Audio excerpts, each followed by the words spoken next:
Perfect. Well, good morning, everyone. Good afternoon or good evening, wherever you are. Thanks for attending today's session. My name is Rafael Sanchez. I'm a systems integration specialist at Siemens, formerly Alter, and I work a lot on digital twin development, automation of engineering workflows, but most importantly for this session, enhancing simulations through the use of AI. I've done an enormous amount of work training surrogate models of resonant converters. And in this session, I'll be very happy to share what I've learned and how you can get a head start starting using these reduced order models as soon as possible.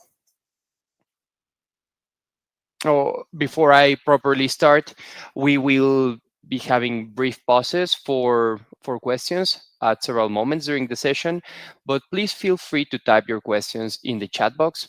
We will make sure to answer them as we go or in these pauses that I was mentioning.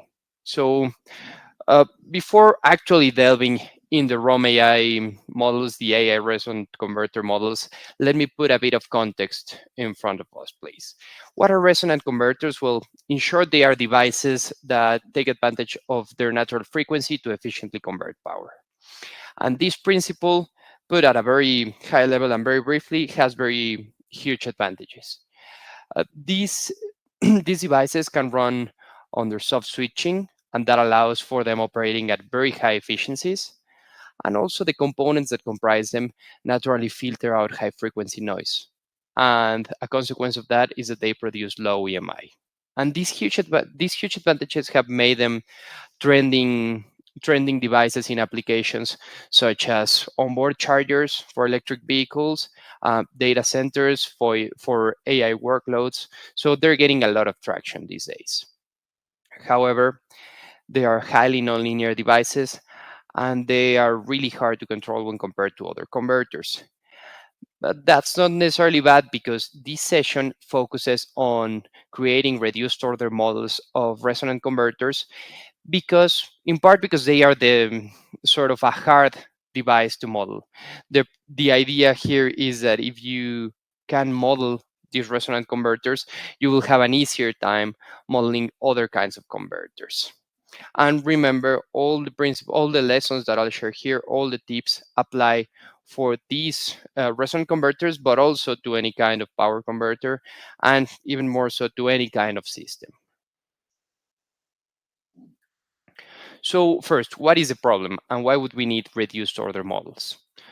Switching models of power converters, this is a switching model of an LLC resonant converter, are very slow to simulate. Simulating like 1 second of simulation time may take 1 hour to simulate. And for a robust system analysis, you often need to see the different subsystems as a whole, how they interact with other devices in the power distribution system, or maybe even how they interact with some mechanical aspects of the system you're developing or the thermal aspects of it, whatnot. In those cases, well, you would need to run simulations over long time frames. I'm thinking of an example of a user connecting their hybrid or electric vehicle to the charger and waiting for the full charge cycle, let's say 30 minutes. If you're simulating 1 second in 1 hour, this is prohibitively slow. Like this is too much. It would take more than a month for it to complete. If that is the case, you cannot explore the design space of the system that you're building. You cannot optimize the system that you're building. I mean, you can, but it becomes impractical.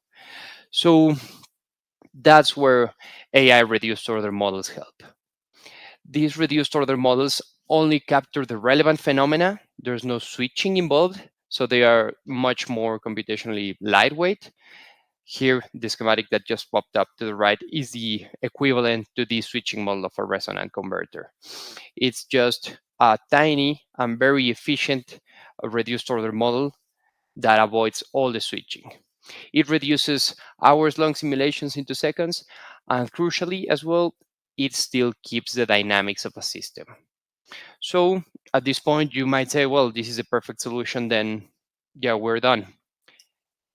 It is a very good solution. It's an amazing tool, but that is easier said than done. Training these reduced order models involves several steps. You have to use several tools, and you have to keep in mind several trade-offs along the way. More often than not, and what happened to me when I was first starting to adopt this technology, is that I ended up training reduced order models that didn't capture the relevant details, didn't capture the dynamics properly, or that were inaccurate. Like, for example, look at this plot over here. This plot shows a green curve, which is a response of a switching model of resonant converter, and the blue curve, which is a poorly trained reduced order model trying to replicate it. As you can see, there's some kind of resemblance at the beginning, but after this section, it's nonsense. So this is not useful. This is inaccurate, doesn't capture the dynamics properly. There's other cases in which you might end up training unstable reduced order models, like the one to the right. Green one is the switching model, blue one is just a reduced order model that fails to do its job, just blows up. We don't want any of those. And another detail as well, I ended up training for excessively long amount of time. As you will see, these models require some training of their AI models, and these trainings can become unnecessarily slow if you don't know sort of a bit of tricks and tips that will be useful and that I will share with you. Because luckily I've done I've done a good amount of work training not only resonant converters but many different systems with this technology. I've done a lot of research and experiments specifically on modeling resonant converters with this technology. And in this session, I just want to share the most important learnings that have helped me sort of standardize this workflow and maximize my chances of getting good performance and getting models trained quickly. You'll be able to get models like the one I'm showing here in this plot. The blue plot is a high fidelity switching model of a resonant converter responding to a set point change after starting from zero initial conditions. And overlaid on top of it, the red curve that you see is a properly trained reduced order model. As you can see, the transients are very similar. The dynamics are captured well in this case. It's still a reduced order model. It avoids some details like the ripples in the systems because there's no switching involved, but that poses a huge advantage because then we can model much faster and simulations run in a much less computationally expensive way. So a bit of the background. How does romAI work? romAI is a technology that I'm using for creating reduced order models, and it uses a mixture of systems theory, which is a mathematical mapping or representation of how inputs to a system translate into outputs, and neural networks. Neural networks are one of the foundational blocks of AI. Is a technology behind large language models like ChatGPT that we use nowadays, albeit those are colossal neural networks and these neural networks are tiny. And romAI mixes these two things, systems theory and neural networks, and accurately represents a system.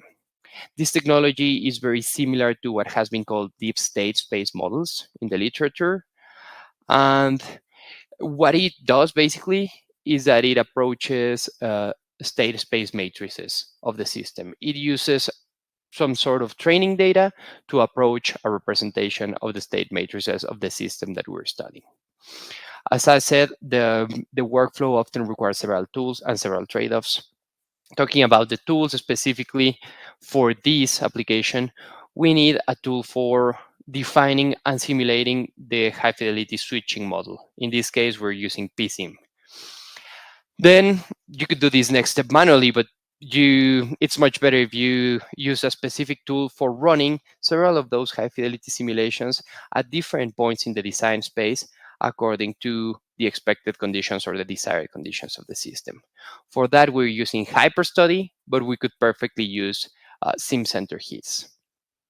After you have run the different simulations and have results that look somewhat like this, different scenarios of the same system responding to the conditions, you have to compile all in a dataset that would be doable with any IDE. I'm using Compose in this case. And once you have the dataset ready as a CSV, you can use it in romAI to actually mix math and AI to produce a tiny model that behaves like the real system that you're replicating.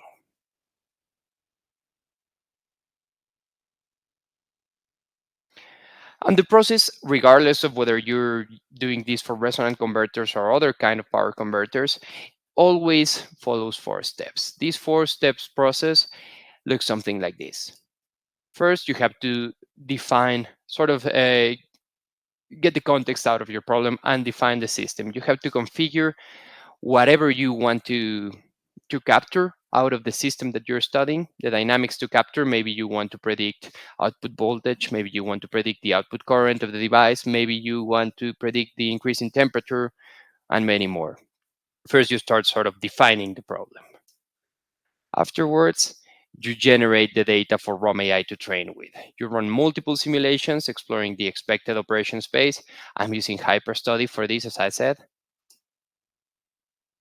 Once you have run all the simulations, you compile them into the dataset and then train the model, defining whatever inputs you think are relevant, whatever states, which I'll get into more detail about this in a bit, but whatever states and outputs are meaningful for your problem. What do I mean by that? Output is whatever I want to predict, and you can think as states as whatever information the AI model needs to make good predictions from these outputs based on the inputs. And at last, when you have trained the model, you have to compare its performance against the original model, because we're basically not proposing that you replace simulations with AI, but augment them with AI. Always keep in mind the performance of the reduced order model against the original model. And once it's done and you have validated, you are ready to deploy. You are ready to deploy, and this can be done as built-in blocks into Inactivate, our system simulation solution, but more importantly, and on any third-party tool that supports this, you can export as FMU, and you can export also as C code. So there's a lot of flexibility once you have trained these models to deploy them anywhere. As I said, they are very lightweight, computationally speaking, so you can run them in any device that supports a bit of processing.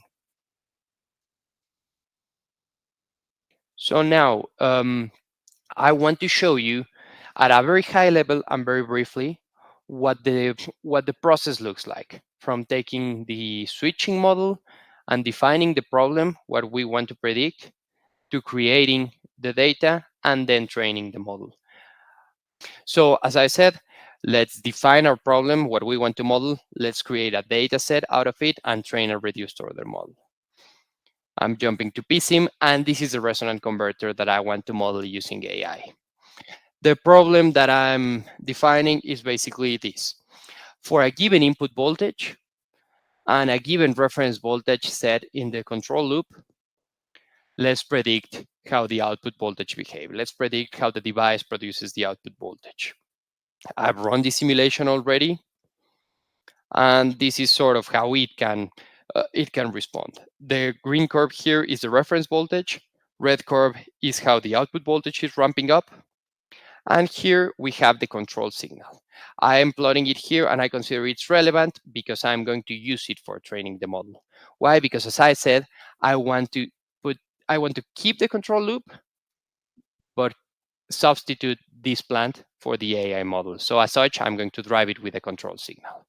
I simulated for 15 milliseconds, and it took 15 seconds. So as you can see, it's a bit slow. If you're simulating for a small amount of time, it's no issue. But then when you're analyzing, as we said, for minutes or hours, yeah, this becomes impractical. So next step, I have defined the problem. Run the different simulations in an ordered and systematic way. I have done that already in HyperStudy. I have run 20 different simulations of this model that I just showed you with different values of input voltage and reference voltage. Once I've run those, I have them available as individual results files.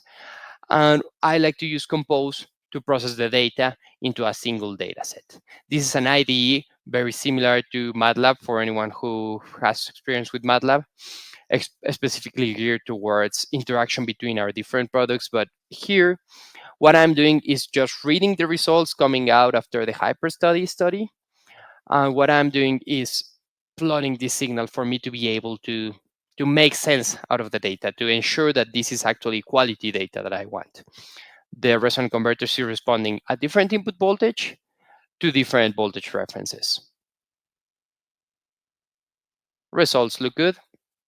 And I've compiled these results into two different CSV datasets. One is going to be used for the training of the model. And afterwards, once the model is ready, I'm going to use the other dataset to properly to properly test it with fresh data that it hadn't seen previously. This is how the dataset looks like. Just CSV for each time step. With every relevant signal, I have the control signal. Next, I have the input voltage, output voltage, and the reference voltage. Any signal that you want to keep as a constant, anything that remains constant throughout the simulation, can just have the same value over and over again, but it has to be included at each time step. As you'll see, there's some constants here that won't change. Input voltage and reference voltage remain constant between every run, but there's dynamic curves like output voltage that you see here. I have my data set ready. I have also, I forgot to mention that here in Compose, I filter the data a bit. I filter it, and more importantly, I downsample it because I want to keep the data meaningful and useful, but as lightweight as possible. That is important for us to keep the trainings as fast as possible, as you will see. Now, I've showed you the data set already. Once I have this data set, I jump to romAI Director. romAI Director is a tool included inside to inactivate, and romAI Director is basically the user interface where we train these AI models.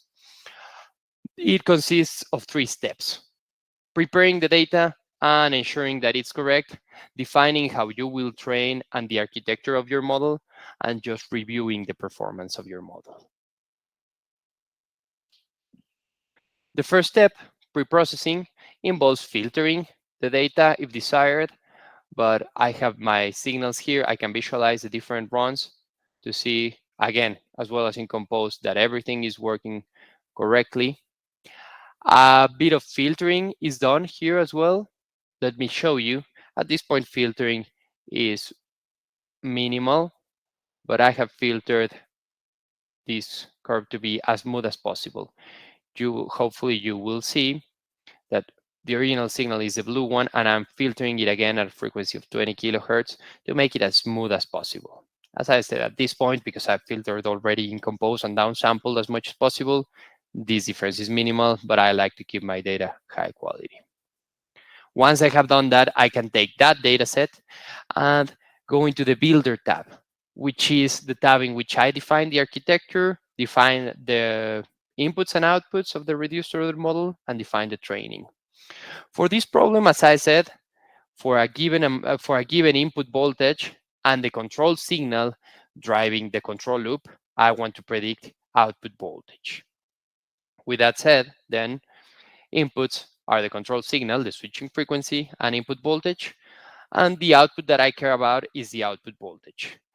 You will see another column called states, which I mentioned earlier. The states are useful quantities for the approximation of the system here in romAI technology. Those are quantities that, even though they are not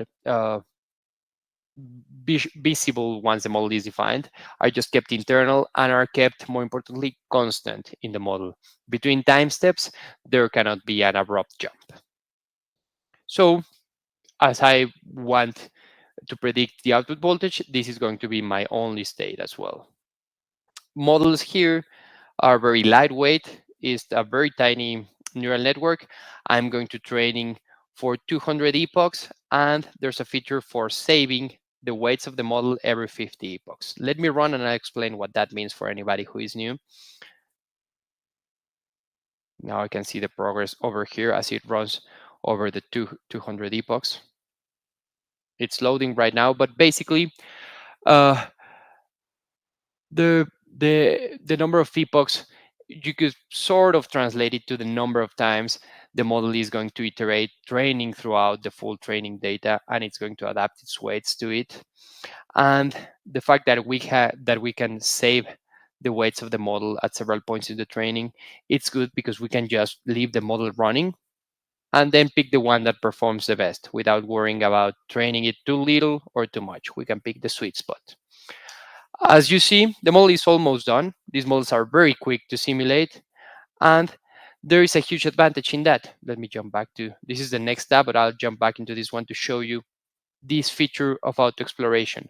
Instead of defining the perfect architecture for your neural network, as these models run so quickly, you can just leave them running over an interesting space. Let's explore a range of number of hidden layers and a range of neurons per layer. I'll talk about that in a bit, but what I want to highlight is that you can explore over a space of different architectures and pick the best one.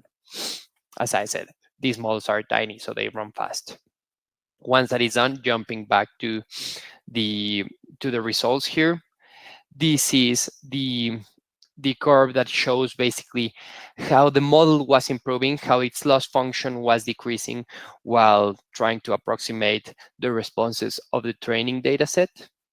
And more importantly, for these applications, what is very useful is to select time simulation here to, to visualize how the model performs right on each of the runs. What I mean by that is this is the model that I just trained in blue, and the green one is the real dataset curve, and I can select the different runs from the dataset and see how it performs. It's doing a really good job, but I have to admit that this is the data that it was trained with. So let's do something more realistic. Let me load the other dataset that I had prepared, the validation dataset. And here I have 4 runs previously unseen, and it's doing a very good job. A very good job. Let me move the legend out here so we can see how it performs on this one. Yeah, there's a slight difference, very slightly, but I'm very, very happy with the performance here. What would I do afterwards? Once I've have my model properly trained, well, I would be able to deploy it. I can deploy it as an FMU or a C code, as I said, or as I'll show you next in some examples here into Inactivate. But that's basically the process at a high level. Let me jump back to the slides. It almost might seem easy if shown this way, but there's a lot of experiments that I've done behind this and a lot of things I've learned the painful way. So I'll share the lessons that I have learned that will or have proven very valuable for doing this successfully. And as I said at the beginning, these are sort of the guidelines that I follow every time that have ensured uh, I maximize my chances of success every time. This is the first lesson and the most important one, maybe. It's all about correctly defining your problem. You have to identify the relevant phenomena for your use case. Because remember, what is a ROM? A ROM is a reduced order model, and that is a model which only captures some aspects of the high fidelity thing. And we must define the problem as such. Let's always ask these questions. What can we exclude? What can we simplify about this model? For example, if you want to create a reduced order model like the one I just created, an open loop reduced order model that acts on control signal and produces an output. Well, then the reference, even if you have access to it in your simulations, is unnecessary. It's just going to complicate things. You have to keep things as simple as possible. And the other part of this lesson is sort of an approach of dividing and conquering. If you're doing a robust analysis which you want to substitute for AI surrogate models, you will notice that if you try to use a single model to predict several outputs, or if you use many inputs, you can just complicate things for the training process, and you can just get um, you can just get unnecessarily complicated complications that will hinder uh, good training. So for that, my advice is divide and conquer. For everything that you want to predict, train different models or decouple outputs in such a way that there's a model for predicting each output. And always keep in mind that some of the inputs that are meaningful for some reduced order models might not be even relevant and might be even an obstacle for properly training other reduced order models. So focus on whatever you can avoid, focus on whatever really makes sense modeling, and uh, train several reduced order models if you want to do a complex approach.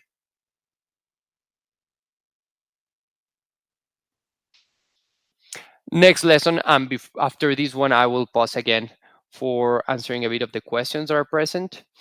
Uh, which data to train with? This is the lesson about which data to train with. We have to use effective excitation. This technology, remember, I've mentioned it several times so far, identifies a system's characteristics through its training data. And as such, whatever we can use to highlight the system's behavior as much as possible is the right choice. What happened to me when I was learning this? At first, when I was trying to model resonant converters the first time, this proved to be I already had experience with other romAI systems, but it was my first time trying to model resonant converters. My thought was, well, as they are very nonlinear, very unstable, I'm going to start training data from steady state, not from zero, but as you can see here, from 5 milliseconds. And I'm going to, once the model is operating properly, I'm going to switch the control set point.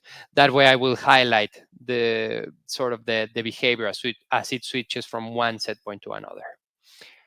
It proved to be not a very good idea because I ended up with some runs in which I was not accurate. I was not even unstable on some. So I thought, okay, I'm being too harsh on the training, maybe. What I'll do next is that I'm going to use filtered out set point changes. Instead of having an abrupt set point change that will require an aggressive behavior from my system, I'm going to smooth out those transitions. And it was better. I avoided some of the instability issues, but it wasn't good enough. As you can see in this ROM, for example, yeah, it's still not accurate. It's more accurate than previously, but it's not enough. And in the end, the solution was in front of me all the time. It was the simplest possible solution if I really took into account that this works on a state space representation. A step response at different levels, starting from zero, is an amazing way of really highlighting the dynamics of a system. And once I started using that, as I showed you in the demo, just training with different responses, step responses to different levels of reference, then it was so much better. So my advice is, even though it might make sense to train with something, it makes sense intuitively, I mean, to train with something that is going to be more realistic or to the closer to the real use cases that we're going to deploy. Here, the name of the game is highlight the dynamics so we can approximate the state matrices as best as possible.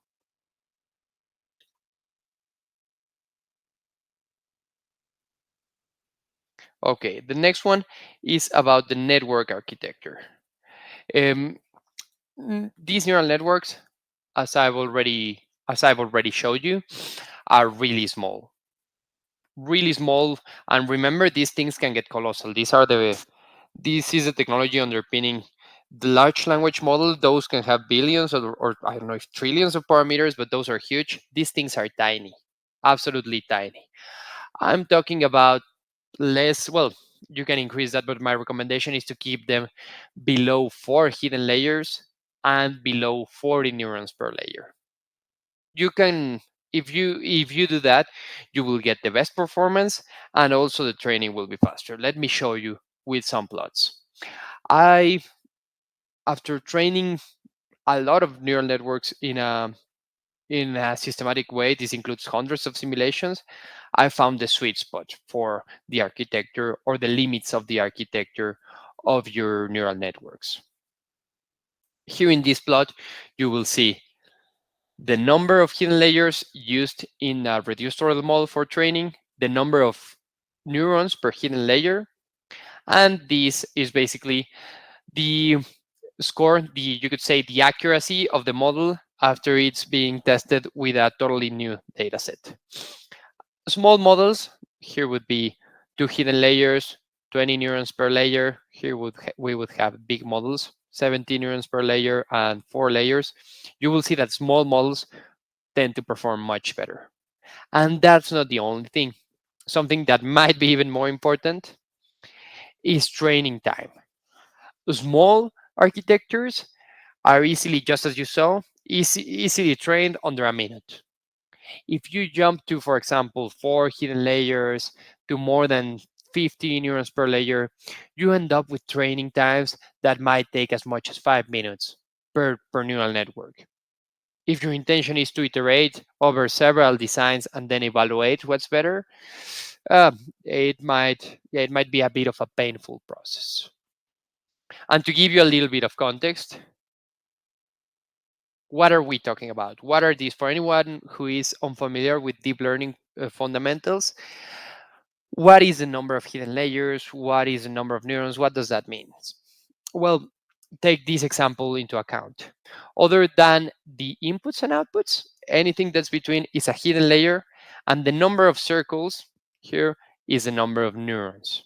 These would be 2 hidden layers, 5 neurons per layer.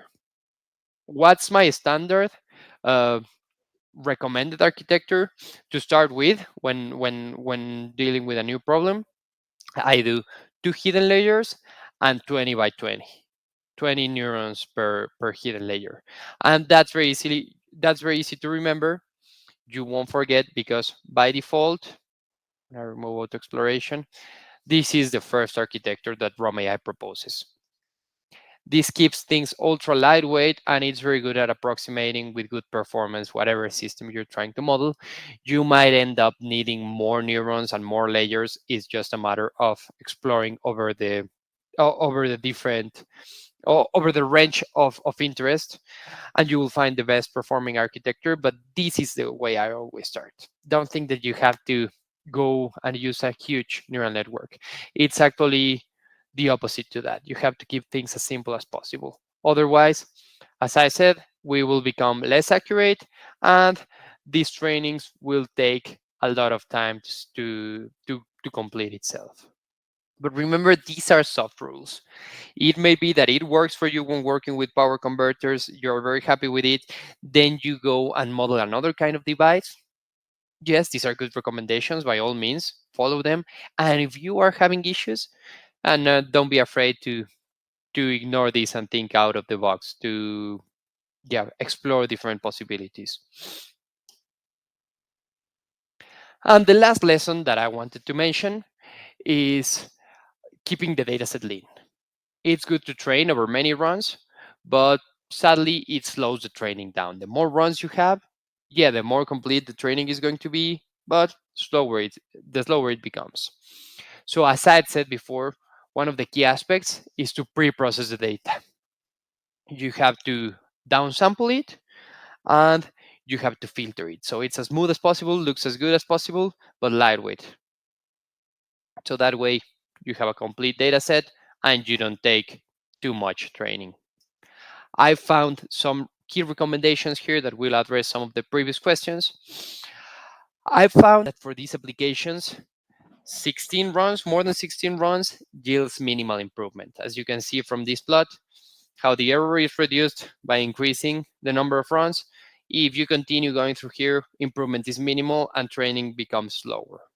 And more importantly, talking about training duration, if your data sets have more than 90,000 samples, I have found that it increases significantly the training time without much advantage because you can perfectly compress your simulations to contain several runs, but with less than 90,000 samples.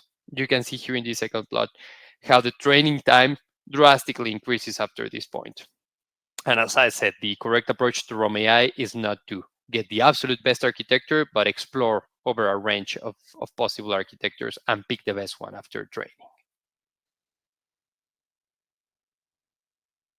Now, let me quickly show you some of the use cases that I've worked on and where romAI has proven helpful, and I'll show how deployment looks like.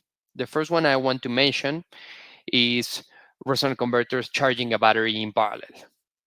This is a common interesting use case. And what I did here, because it was really complicated or really computationally expensive, is that I trained two reduced order models, one for each resonant converter.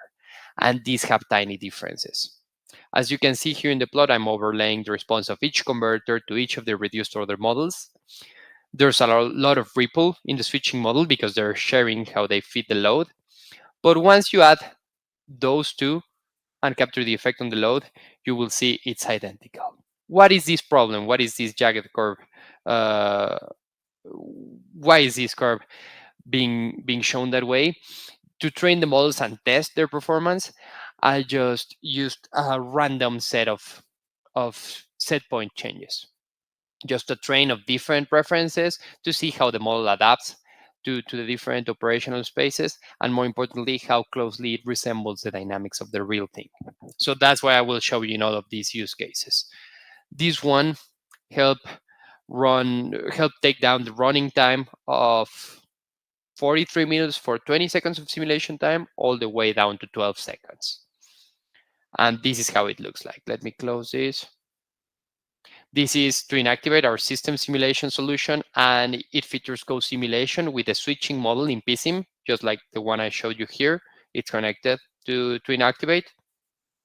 And here I have the reduced order models. I'm going to run the simulation.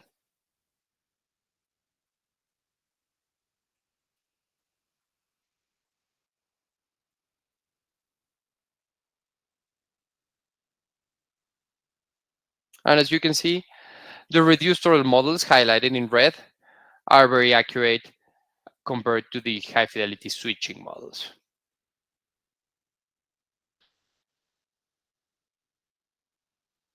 It took 27 seconds to run the simulation. If I turn off the switching model and just run the reduced order model, instant results, 0.4 seconds. So that's a huge advantage. If you extend the simulation time, this difference grows even larger. Let me show you the next example. Hope you find this one interesting as well. This one is a multi-model surrogate system. I built several reduced order models out of it. It predicts the input current on this side of the converter. It predicts the output current while charging the battery as well. And it also predicts the thermal losses from the switches in the device. So that's a very nice application. If you bundle these together, as I'll show you, you can get sort of more integral reduced order models, more complete digital twins that still run very, very fast. For 20 seconds of simulation time, what would take 33 minutes from the traditional approach takes 21 seconds. Now, let me show you this one. Just, I don't want to run the results side by side, but I will show you how I define the reduced order model. This is the high fidelity model, and this is the reduced order model built with with romAI model, sorry. As you can see, I'm using the approach I mentioned. I'm dividing the task for each reduced order model. One predicts the output current, another one predicts input current, and the thermal losses. Let me turn off the high fidelity model. And the results look here. This is the output current, and in green you'll see the different random changes of operation points that I set to it, and you will see that the romAI model performs really well, really accurate. For the sake of time, I turned on the high fidelity model. I turned it off, sorry, but it performs very, very good. The last example that I want to mention, it's a system that I defined just of a series of power conversion stages in series. Why? Just to evaluate feasibility. I was curious on whether these reduced order models could be trained separately and then brought together. And the answer is it is. This system is a converter for power factor correction, then a resonant LLC that takes voltage down, it bucks it, and then an LLC that boosts the voltage back up. Why? As I said, just as an experiment, And I ended up training different or separate reduced order models that perform really well, as you can see. Really well. It was really valuable because the control loops could be optimized using the reduced order models instead of the high fidelity model. And this time, when you start mixing and bundling together different switching models of these devices, things really become slow. 1 second of simulation time, a single second here takes 52 minutes on a traditional approach. And with romAI, you can take that down to just zero point 0.5 seconds. Let me show you this one.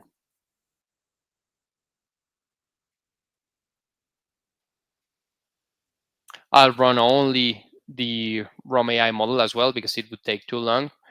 But as you can see here at this point, we're changing the set point at different points for each of the converters.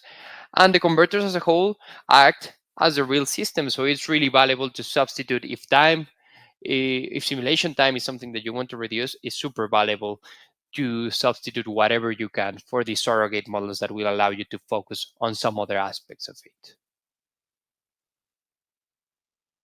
And that is the last example I wanted to show you. Yeah, just summarizing again, focus on relevant dynamics and set your problem context right. Train from stimuli that highlights a system dynamics as best as possible. I, I showed that step references were the best in this case. Keep your neural networks lean, less than 4 layers and less than 40 neurons per layer. And the fourth point is do not exceed 16 runs and 90,000 samples in your dataset if you want to have a complete dataset that yet doesn't take forever to train. If you follow this, it's likely that you will have an easy experience picking up this technology and might be even fun. So, with that out of the way, I think that is all I wanted to cover. Thank you for your time. And remember, you can reach out anytime to me if you want to discuss ideas or challenges that you have privately.